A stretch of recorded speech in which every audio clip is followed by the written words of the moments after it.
জয় যিশু।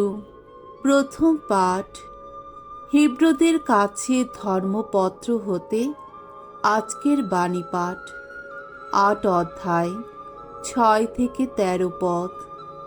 যিশুর যাজকীয় ভূমিকা শ্রেয়তর এক সন্ধির মধ্যস্থের ভূমিকা।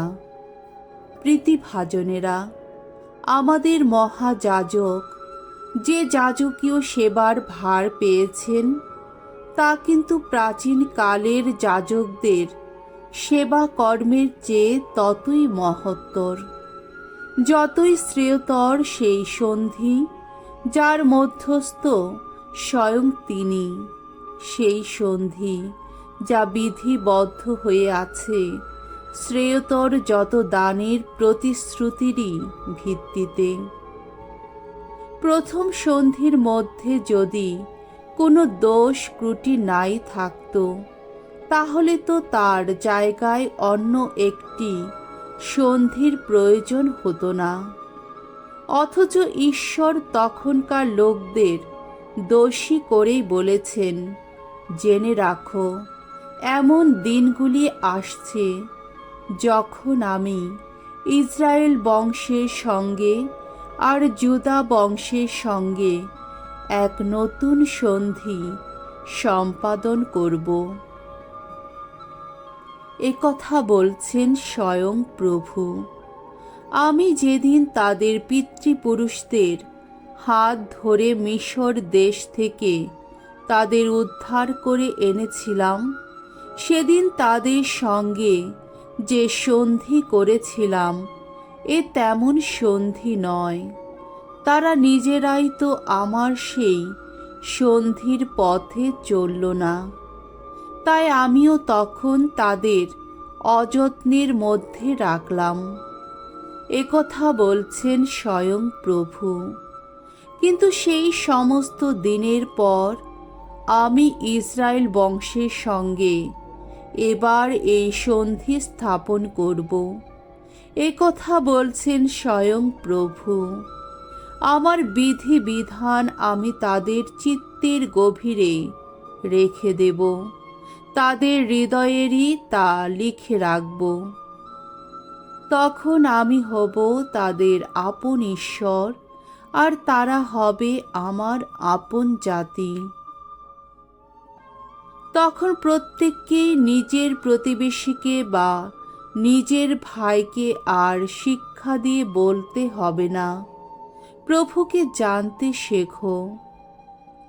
দীনতম থেকে মহত্তম পর্যন্ত তারা তো সকলেই জানবে আমায়, কেননা আমি যে ক্ষমার চোখেই দেখব তাদের যত অন্যায়। কোনো দিনও আর মনে আনব না তাদের যত পাপের কথা।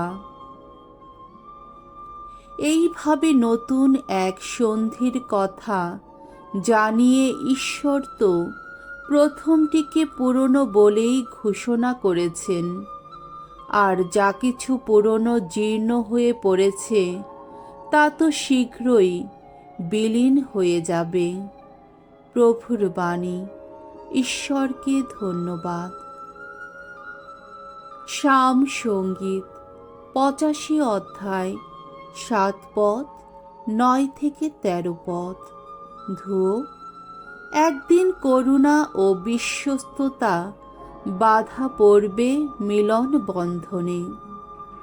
ওগো ভগবান, দেখাও তোমার করুণা, দান করো মুক্তিবর।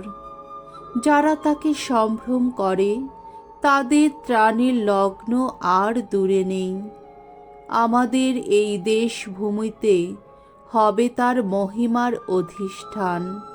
করুণা ও বিশ্বস্ততার হবে সম্মিলন। ধর্মময়তা ও শান্তি বাধা পড়বে অষ্টবন্ধনে। ভূতল থেকে বিশ্বস্ততা হবে অঙ্কুরিত, আর ধর্মময়তা স্বর্গ থেকে নত হয়ে দেখবে তখন। শ্রেয় সুখ দান করবেন স্বয়ং ভগবান। আমাদের ভূমি দান করবে তার আপন ফলভার। ধর্মময়তা হবে প্রভুর অগ্রণী, শান্তি হবে তার পদাঙ্কের অনুগামী।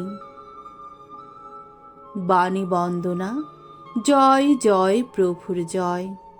খ্রিস্টের মধ্যে স্বয়ং ঈশ্বর ঘটালেন নিজের সঙ্গে পুনর্মিলন। সেই বাণী প্রচারের ভার আমাদেরই হাতে তিনি করলেন অর্পণ।